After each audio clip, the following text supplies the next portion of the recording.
All right, feeder strategy is based on RLSA only. Doesn't work without RLSA. So we actually don't use RLSA at all. It's actually algorithmically based. This is a really important thing for people to understand because people believe that Google is so smart that they'll say, I think 33 Big Money, great name by the way. I think 33 Big Money is going to search and don't think they're going to buy. Now, in comes first time searcher John and says, oh, John's here. First time searching. I believe he is going to buy. It's not what happens. It's not that it's so good at predicting. It's that it's using our ideas, all of yours, all of our collective non-Google people's strategies, like the remarketing list for search ads that were created by our community. They are now using that and charging us for it 6 times more than we used to pay for it, 3 times more than anybody else would. All right, get into a couple questions here. How do you optimize campaigns using auto bid strategy? Since adding seemingly irrelevant keywords to negative lists is a bit dangerous due to Google putting less emphasis on what a person searches. Yes. So this is a good question that spawned those things like feeder strategy. So typically, if you're optimizing campaigns using auto bidding, so maximize conversions, maximize conversion value, target return on ad spend, and target cost per acquisition. So your main 4 kind of auto bidding.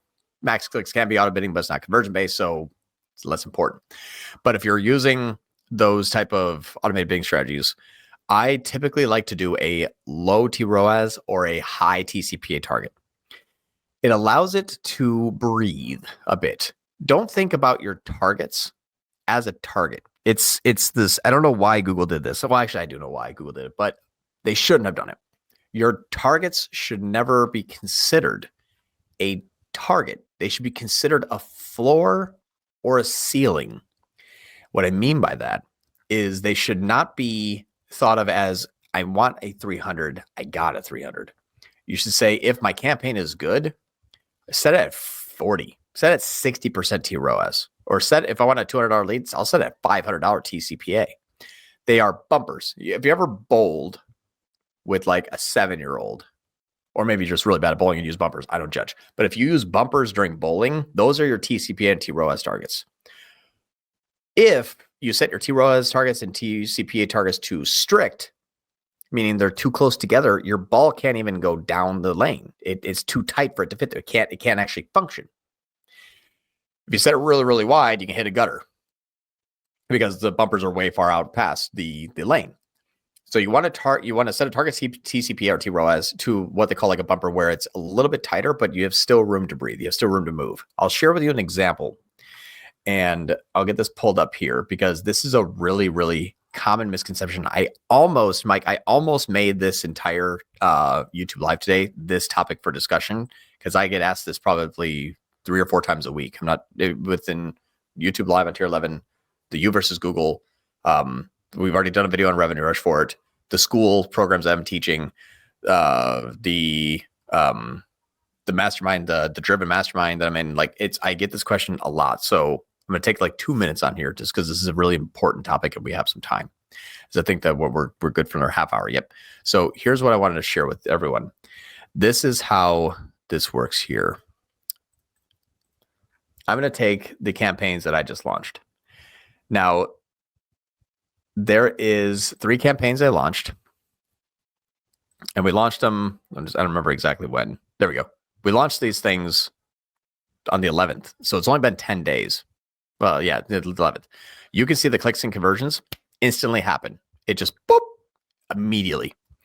You can see this having really, really, really simple performance. The cost and the conversion value immediately had great success. On the first day, we spent $1,200, made $1,800. On day 2, we spent $1,200, made $5,000 in 2 days. Brand new campaigns. These things have never run before. You can hit all time, and you can see that they just started right now. I emphasize this because this is how important this is. Setting something up right the first time, because people are like, well, I need weeks, I need months. You got to teach an algorithm. No, that's all bullshit. It is. It's all bullshit. Complete bullshit.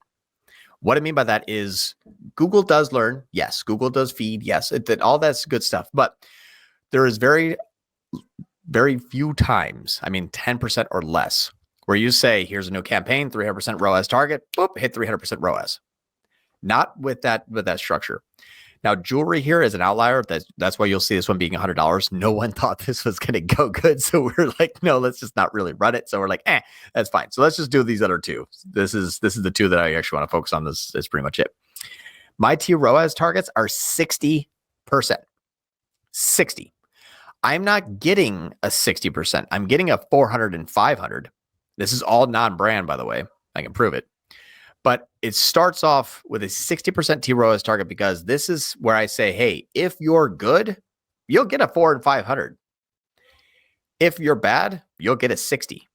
If you're bad, you won't really get a 40. Ad spend will stop. But that's the floor. If you go below 60 pullback spend, what a high T ROAS target like 300% would say is if you're not having a great day, kill the entire account forever.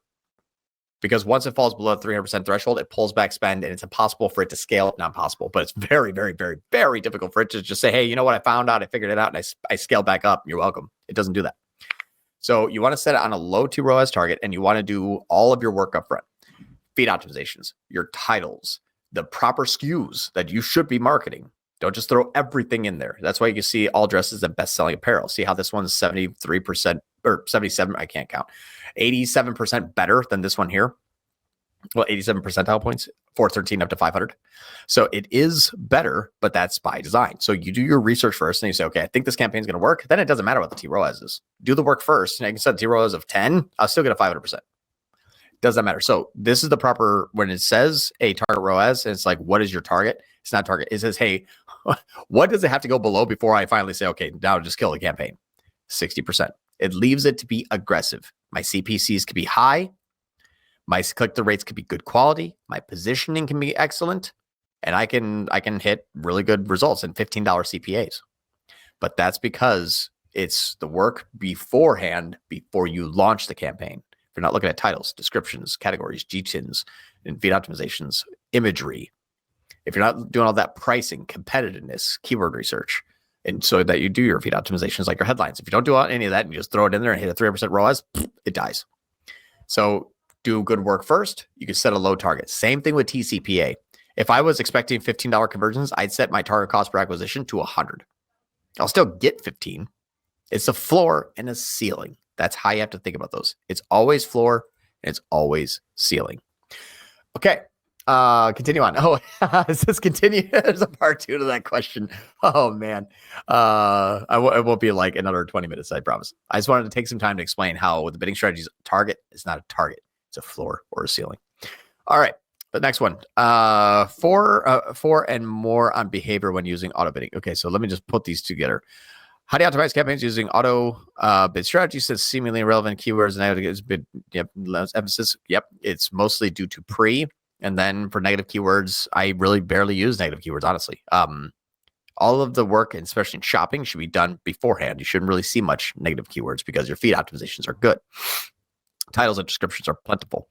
If you have to add negative keywords, wait until you have kind of like what they call enough information for it to be useful. So what I mean by that is if you're doing search and you're using auto bidding and you're seeing irrelevant search terms, if you see one impression, one click, and an irrelevant search term, if you negate that, you're like the cop that shows up like after the murder has been to try to stop it.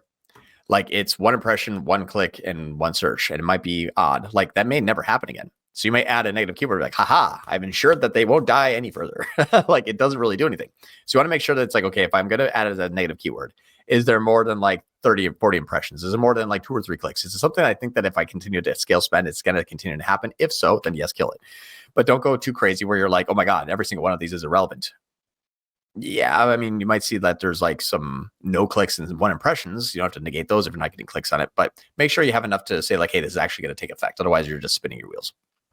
Now, putting emphasis on what a person searches and for, and what a person searches for, and more behavior for and more on behavior when using auto bidding. Yes. So what Google will do is necessarily look at who is seemingly right to convert, not the search term. That's where feeder strategy came in. The feeder strategy is 2 search campaigns, a max click on exact, and a TCPA or T ROAS on broad. Broad will get odd search terms, but they convert well. That's what's really interesting is that it says, hey, I know that John is wanting these shoes. He just Googled like camping boot. I don't know, something weird like what the hell's a camping boot? But we know, John, it's regarding shoes, and I think I can get a conversion. Broad match will click it. It'll match it, and it'll convert. Now, it doesn't mean that camping boot should be negated or not negated. It just means that that's what the person that Google identified did that day before they clicked and got the conversion. It knows what they're going to do because they've seen them before. What if they haven't seen them before? Well, they have seen them before just from other online activity. So do you risk the online activity of your customer clicking on your competitor's ad, hope they don't buy so that you can get your next chance and Google can increase your CPC by 3 times? There's feeder strategy. Max click exact match. You get great quality search terms at low CPCs. They just may not buy yet. That's okay. You're teaching your e-com prodigy. Here's what the person is and what they're interested in. Now, when they're getting ready to convert, send Performance Max at them and hunt them down on search up a YouTube GSP Discover Display. Go find them when they're ready to buy. What's the search term? Doesn't matter. Or let them search whatever they want in the future. If it's close enough, probably in the market, go after them. That's broad. So those two work together. We're simply replacing the online ecosystem that teaches the algorithm who the audiences are with our own ecosystem that teaches our own tag who these people are. That's max clicks. All right. When it comes to manual bidding versus auto bidding for new campaign, if we choose manual CPC, then we start with exact match keywords since it isn't a conversion-focused bid strategy. So campaign needs to be more targeted and honed in to avoid wasteful spend. Not really. You can see in here when things are looking good, you can set a whatever you want target ROAS or TCPA, and it will instantly kick off and have amazing success. I do it all the time. What you would say is, I don't think that it needs to be more targeted, it needs to learn more. My emphasis to you would be to use a feeder strategy in e-com or search, like whatever you would want to use, but spend your time in your keyword research. Intentful keywords, best, top performing, most reviewed, near me, whatever it is. Spend some time identifying high intent keywords. You can use ChatGPT.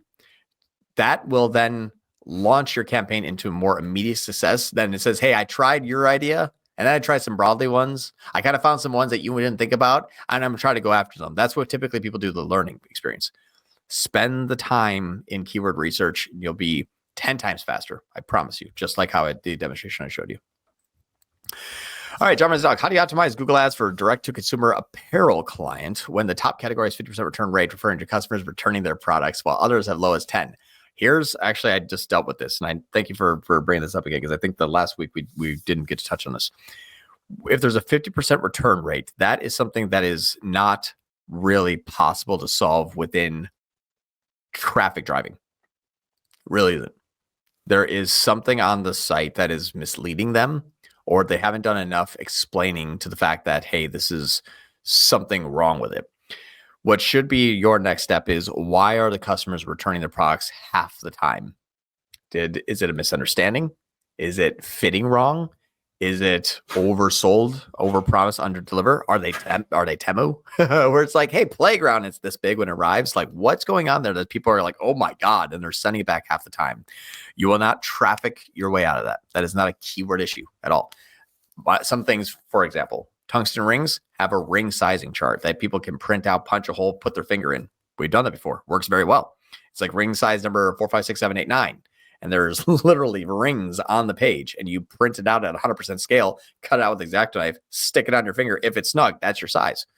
That reduced a ton of our tungsten ring purchase return rates. They were by 40% or some of that. Plus, they started coming back and order more. So our unit per order went up.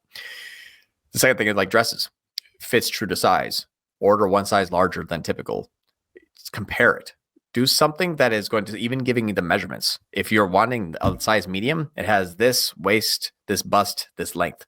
Put the actual inches and millimeters or centimeters. Sorry, I don't know Europe. Put your inches and your centimeters on that page. So there has to be something there that is fixing that before you get screwed up. And because it's D2C apparel, I'm assuming it's probably dresses or maybe some kind of female clothing, because that's typically who buys clothes online. I would really look at, how do we get the measurements and the fit proper before they order on the PDP, big, bold, right underneath, like fit chart, fit guide, fit size, something that does that, because it's either a bad product that's good price, or it's just not thoroughly being explained. My opinion, don't even market this yet. Don't even run ads to it until it's figured out. Spend your money elsewhere. You really can. If there is other things that are working well, it's your top category, but it's not actually your top category. If you look at your top category is how many have been sold that have not had a 50% return rate. That's your top category. So I'd push your ad spend into there while you figure this out. That's my opinion. This is not solvable with paid or with paid media. Lily Boy. Was one of the first 2-3 years ago trying their YouTube forum, kind of like Facebook lead ads. It was full of spam and looked legit. Loop of hell. Yeah. It's funny. It's not even Facebook. It's not even YouTube forums too. It's even now like clicks to the site too, which is crazy. They'll actually make it to the destination and start filling things out. It's weird. All right. Feeder strategy is based on RLSA only. Doesn't work without RLSA. So we actually don't use RLSA at all. It's not RLS based at all. It's actually algorithmically based. I'll share with you what I mean. This is a really important thing for people to understand because people believe that, and this is what I believe too. This is how it's sold, I should say. People believe that Google is so smart that they'll say, I think 33 Big Money, great name by the way. I think 33 Big Money is going to search and I don't think they're going to buy. Now, in comes first-time searcher John and says, oh, John's here. First time searching. I believe he is going to buy. That's not what happens. It's not that it's so good at predicting. It's that it's using our ideas, all of yours, all of our collective non-Google people's strategies, like the remarketing list for search ads that were created by our community. They are now using that and charging us for it 3 times more than actually 6 times more than we used to pay for it, 3 times more than anybody else would. What I mean by that is typically with RLSA, we target audiences who have been on our website and we do a negative bid adjustment down. We say, hey, if you bet on our website, rather than a $3 bid, I'm going to bid, maybe $1.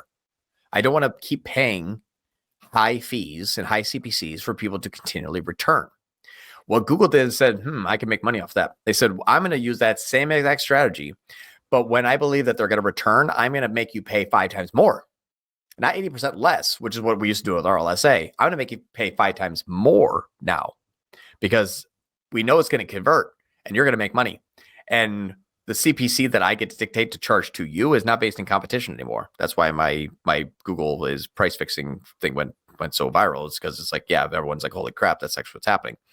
So it's a matter of fact that they actually say, we think this person's going to convert. So I'm going to wait until 33 Big Money comes back because I think 33 Big Money is going to convert. I'm going to wait for 33 Big Money. Make sure you use broad. So whenever Big Money starts to search something again, I can pounce on Big Money and I'm going to charge you for it because you have a 100% to 200% TROAS goal. You pay $2. I can charge you $6 for this and I can still hit that goal. So let's wait. Well, how do we know it waits for that? Because the campaign doesn't spend. Give it $1,000 a day. Why is it only spending 200? It has a ton of more people it can go after. Absolutely. Will it predict all of them? No. It wouldn't hit goal, which is why it doesn't spend. What does it do? It waits for 33 Big Money to come back. Well, that sounds good, but how do you prove it? Okay. I'm going to pull up this here, and I'm going to go into a funnel vision, and I'm going to share with you some proof. Really, really, really crazy stuff, actually. So I don't actively manage this campaign. This is another client. But it is very important to see some very specific metrics that will explain this scenario. So let me actually just make this about less 7 days. I will share screen here in a moment. It's just loading. Well, you just watch it load with me. I'll share the boring wealth. All right, so this is loading. And attribution settings. Okay, good. Good predict. Full funnel. Okay, cool. So this here, for example, this is a non-brand DSA. Now, for just, out there in the ecosystem, all of these here are, or most majority of them, pretty much all of them, are using some sort of TCP or TROAS. Now, when you have something like a Google Shopping Network, the top, welders, this Google Shopping is spending $2,200 and getting $9,000 in new revenue. Excellent. Getting $6,000 in return revenue. Excellent. Spend $2,200 and got $15,000 in revenue. Excellent. Of 23% new visits, where the effective cost per new visit is $6.16. The brand campaign 17% new visit with $16 cost per new visit. Yeah, of course. Now, what's interesting about this is obviously the brand's going to spend $2,500 to make 12 grand, but this one's going to spend $2,200 to make 15 grand. It's the only reason why is because they're not really that much difference of an audience. They're not really. Not in terms of new versus returning. We're only getting 6% more new traffic in the non-brand campaign. That means that 76.1% of everybody that comes into our standard or our standard shopping campaign, 75% of these people have already been there before. So is it really good at predicting? No, it's really good at getting the first click and waiting. And the tighter your TROAS goal is, or the tighter your TCPA goal is, the more finite, the smaller audience it is. And 1,000 people go down to 12 people. And it's like, cool, I'll get you 1,000 ROAS, but I got to wait for these 12 people to come back. That's why I can only spend $12 a week. So you can see this here, where all of these campaigns that are using TROAS and TCPA have good performance, but I don't think we have 1/30. We don't even have a campaign that hit 30% cold traffic. And that's because it uses an RLSA in its algorithm. We don't use an audience of an RLSA. It does it for you. So the feeder strategy is, can I bring new users to the site, ping that RLSA that we know that Google's using in the TCPA and TROAS campaign, feed it a whole bunch of cheap traffic with high intent, which means max clicks with exact match. Once they get in there, it says, okay, now I'm going to wait for these people. That's TROAS is going to wait. It's going to do it. It's going to wait. But if I can load it up with 1,000 people, it's going to wait for, rather than 100 people, it's going to wait for, it scales. Feeder strategy.